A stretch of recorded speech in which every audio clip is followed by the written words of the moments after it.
Hello and welcome to video number 3 from the Vinyl Review. This is where I'm going to take a look at De La Soul's 3 Feet High and Rising. De La Soul, De La Soul, De La, whatever you want to call them. I've been a fan of their music and the band actually, or the group, whatever you want to call them, for quite a long time, and as the first actual bit of vinyl we're going to look at, I thought this was a good place to start. So here it is. Original 1989 press. Now, I try not to get myself too bogged down with originals because sometimes original doesn't always mean best. Sometimes they're not great pressing. Sometimes, as in the case with this one, the recording is very, very quiet. You really have to have your volume level turned up quite high to get a decent level out of it. And then obviously you get a bit more background noise. So you know, it does carry a bit of baggage with it, this album, but you know, it's old. It's 1989, so you'll notice I keep it in a sleeve.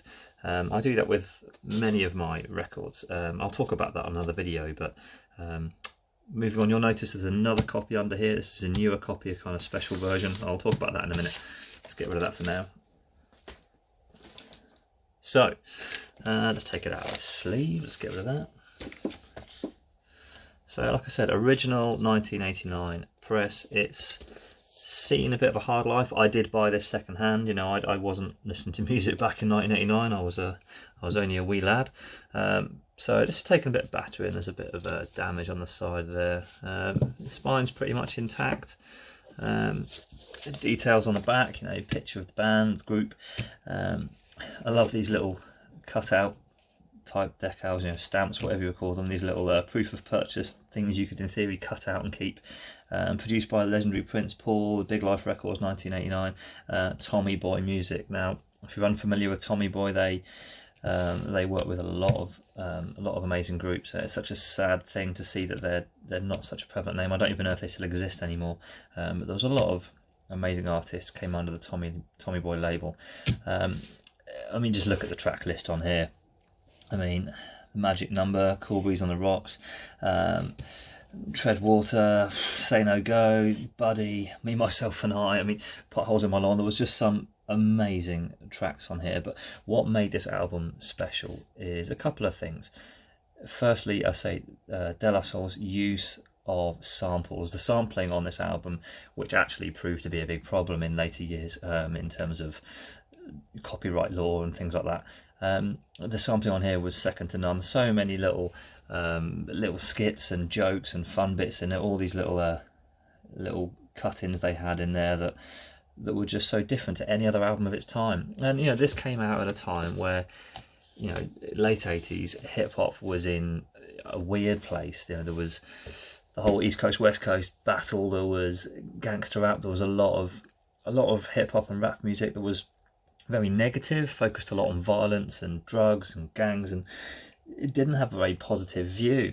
I'd have to confirm the date, but you know, this is probably the same sort of time as NWA. You know, that they're competing with some quite dark material, really, and De La Soul were not afraid of challenging difficult subjects, but they did it in a happy way. I mean, just look at it. It's covered in flowers. It's got like a very kind of hippie-ish kind of aesthetic to it, and that kind of resonated with all their albums to come. They were a very happy, fun-loving, almost kind of down-to-earth maybe group, and I love that in their work. I love the fact that they were happy about who they were. They never tried to claim to be more than they were. They were just 3 very talented artists, good at what they do, and produce some amazing work. Now, if we actually have a look at what's going on, it's actually fairly good nick, this, considering its age. It's not too far off my age, and I think this has aged better.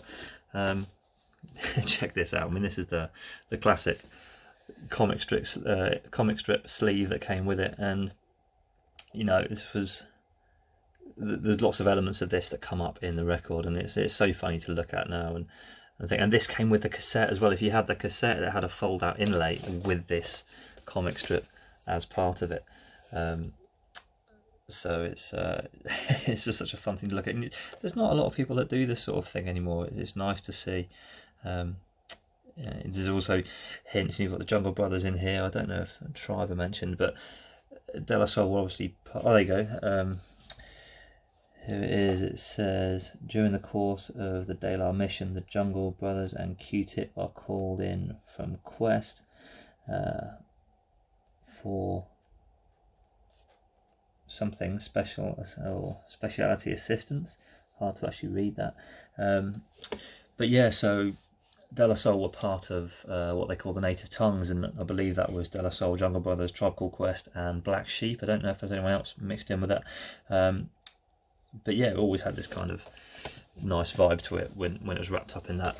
Let's take a look. So this is my copy. There's a little bit of a scratch on it there. There's some sort of staining almost, like some sort of yellowing or browning there. God knows what that was. I imagine that's where somebody has held it like this, and it's something that's been on their fingers over the years, and it's seeped in. It's on the other side. So there's nothing too special about it in that sense. It's just a sort of standard record, but this has aged quite well. But as I say, these are quiet. If you pick up an original copy of this, such as this, they are quiet pressings. You will have to turn your volume up quite a little bit, but does not take away from the quality of what this album was and what it stood for and its legendary status that it has become. Let's take a look now. I will put that away properly later. I'm just saving a bit of time on the video, save editing as well. Now this is a copy of the Vinyl Me Please versions. Vinyl Me Please Essentials, it says. This is their version of 3 Feet High and Rising. Now, I don't subscribe to Vinyl Me Please. I think it's not a bad thing. I don't even know if they're still going. This is the only Vinyl Me Please record I have. But I think, in terms of vinyl, I have nothing against them. They were quite expensive, and I'm based in the UK. I think they're an American thing, so it was a bit of a faff to get them over. And I only had one, as I said. This is the only one I've got of theirs. But I'm a big fan of 3 Feet High and Rising, and I thought, if there's a special version out there, I'll see if I can pick one up. And I came across this, and I actually got this pretty cheap. I think I picked this up for about 15 quid, I think. And that was because it was damaged. In fact, it might have been less. It might have been around a tenner. And this was because it was damaged. And when we look at the damage, it said it had a folded corner. And I wasn't too bothered by that. But when I actually look at what it is, I don't know if you can see it. It's that. It looks as if it's maybe been, dropped or something on that corner. It's hardly anything. That's what they said the damage was. So I was more than happy when this arrived, and I discovered, oh, there you go, see a bit better on this side, slightly creased corner. I've bought plenty of new records and they've had more damage than that, so I am perfectly happy with this as a new record as far as I'm concerned. To call that damaged is beyond me. Maybe some collectors will see that and turn their nose up at it, but not me. So what do we get? What do we get with this version? It says here the details of it. It says we have a limited edition colour splatter vinyl, deluxe wide spine jacket with spot gloss. Remastered from original analog tapes by Rick Essig, whoever that is. I'm sure that means something to strict De La historians, but to me, I just quite like the fact it said coloured vinyl. I'll read this in a little bit, and I think it has that. Now these things are always, it's great to have stuff that's well sealed, but these things are annoying because this little flap gets in the way when you're putting them back, but it helps keep it nice and pristine. Let's leave that slip in there like that. I'll probably regret doing that later. So I know we want to get in there. Oh, I can see the spot gloss now, so we'll talk about that in a minute. So this says, De La Soul, 3 Feet High and Rising, one of the most important rap albums of all time and a defining classic of what became the native tongues movement of rap music in the late 80s and early 90s. 3 Feet High and Rising is the sound of the three MCs, Prosdenous, Trugroy and Maceo, and their co-producer Prince Paul, realising a masterpiece in a mix of samples, inside jokes and pastel colours. Where the native tongue compatriots would blend jazz to the will of their hip-hop, De La and Paul scratched their names onto funk and blues beats that sound as dusty and inedible as the vinyl they came from. Oh, it says indelible, not inedible. Obvious mistake to make.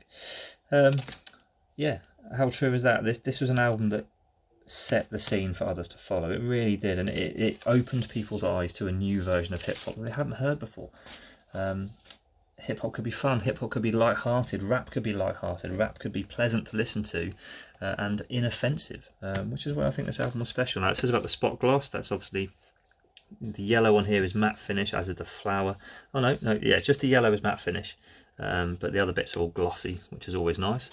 It's a nice thick spined record, this. And does it say anything in particular? No, just Daylight 3 Feet High and Rising. Still says Tommy Boy, nice to see that still on there. Same back as before. If we compare, let's bring this bad boy over and let's have a little look. Slightly bigger, clearer print, if anything, I think. Maybe I wouldn't say clearer in some cases. Maybe like down here, maybe not. But it is a slightly bigger, more pleasing print, perhaps. And it does have this lovely little sort of gloss. I mean, this is gloss here, and also has a little sort of transparent gloss, Vinyl Me Please exclusive pressing note there. Let's take a look inside. Okay, so inside, check this out. So this is your exclusive art print, and there you go. Now, isn't that cool? I'm assuming that's exclusive to this pressing. And what would you do with that? Would you stick it on the wall? Would you just look at it and admire it? I'm not sure. I have a wall mounting frame, so whenever I'm playing a record, I put the record in that frame, so I can see the sleeve of the album I'm listening to. I think that's something that will go nicely in one of those frames.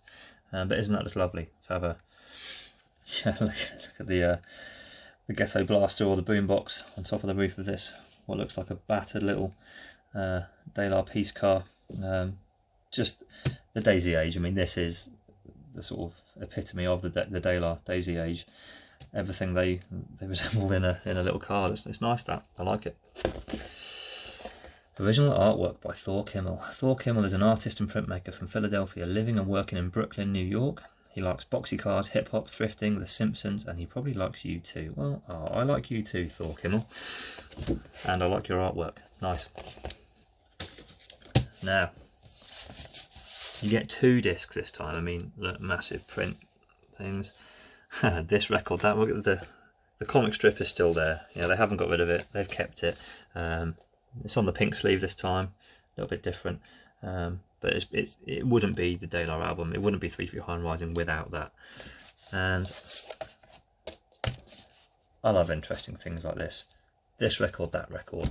It's not just A side and B side. You know, it's not side 1 or side 2. It's something different, isn't it? And so we've got the album. We've got all the skits. We've got everything that was in there first time.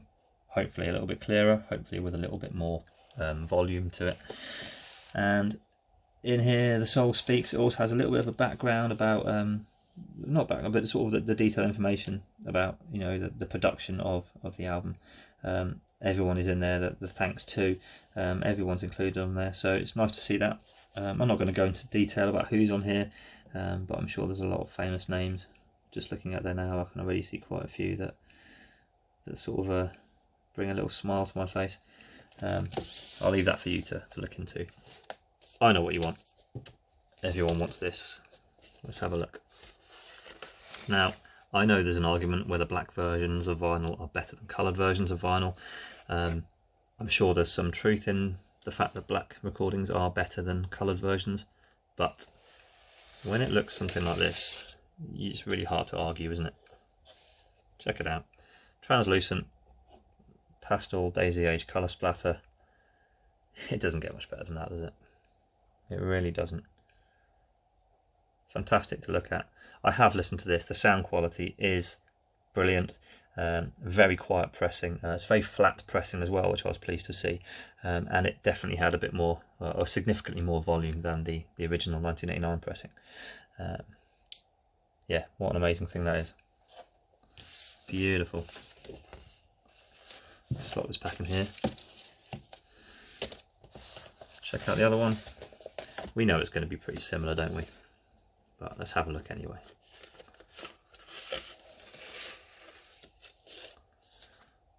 Look at that. Look at that. Absolutely amazing. It's nice to actually see a clear vinyl.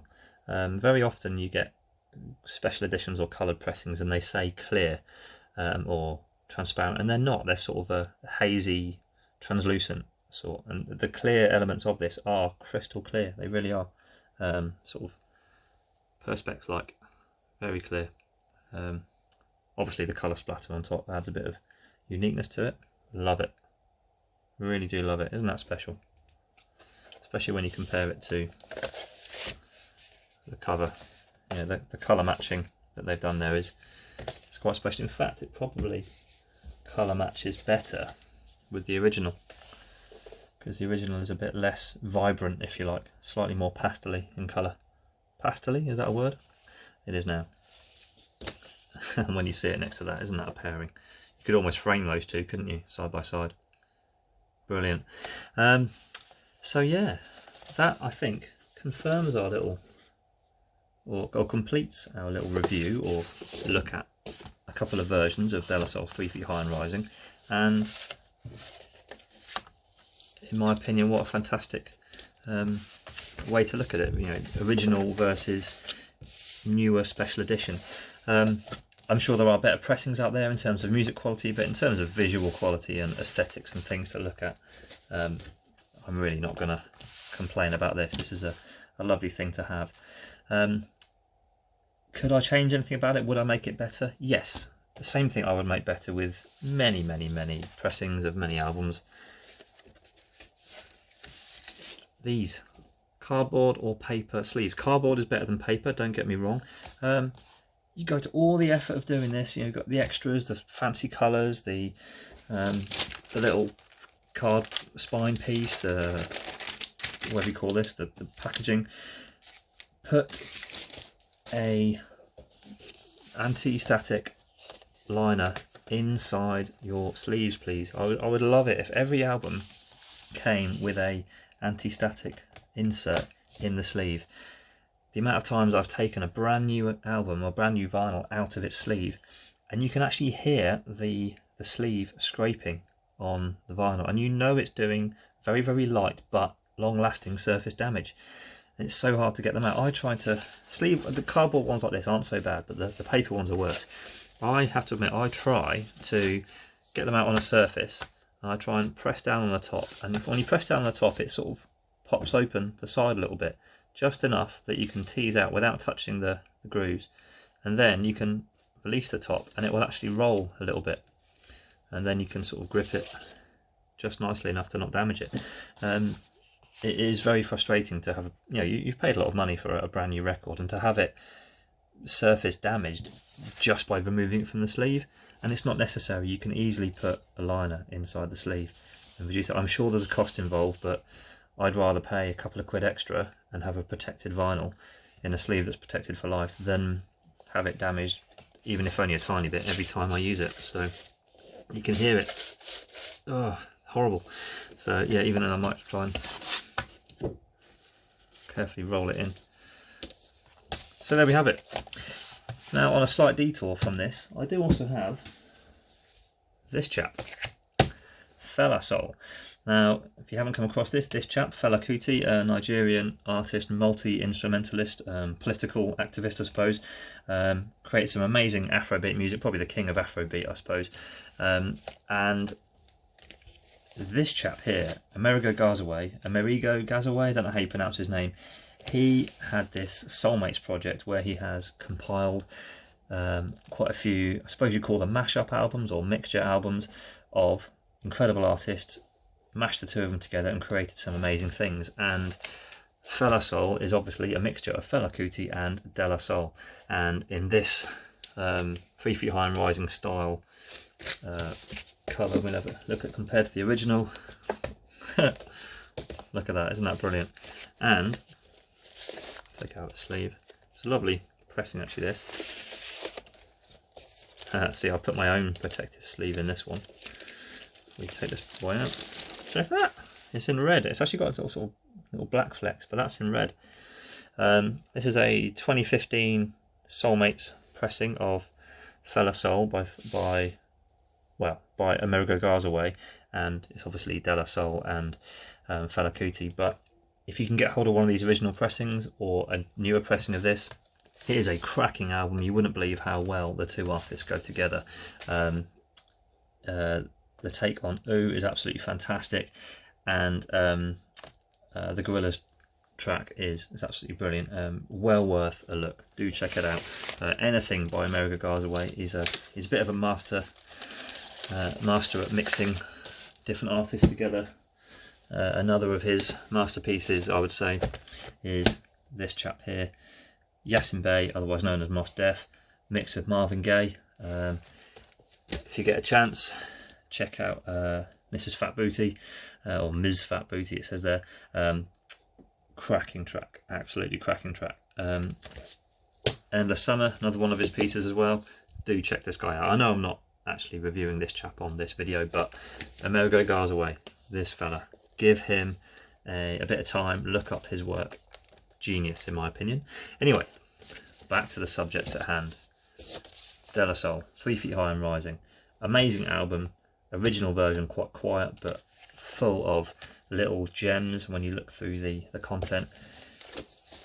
Vinyl Me Please version, if you can track it down at a cheap price, well worth a go. Something beautiful to look at, great to share with your friends, and great to have a little sort of explore of the sort of the Daisy Age, getting it amongst yourselves and enjoy it. Enjoy that sort of peaceful era of hip hop that there once was. Maybe there is now. They are still going, still producing some cracking work. I'll definitely be looking at some of their other albums in some of my later videos, but do give them a look. If you've not heard them before, can't imagine how you haven't, but if you haven't, give them a try. Start with this album. Every one of their albums is different. They're all just as good as each other in their own way, but start here. You can't go wrong. Right, thank you very much for watching, and I'll catch you next time. Bye bye.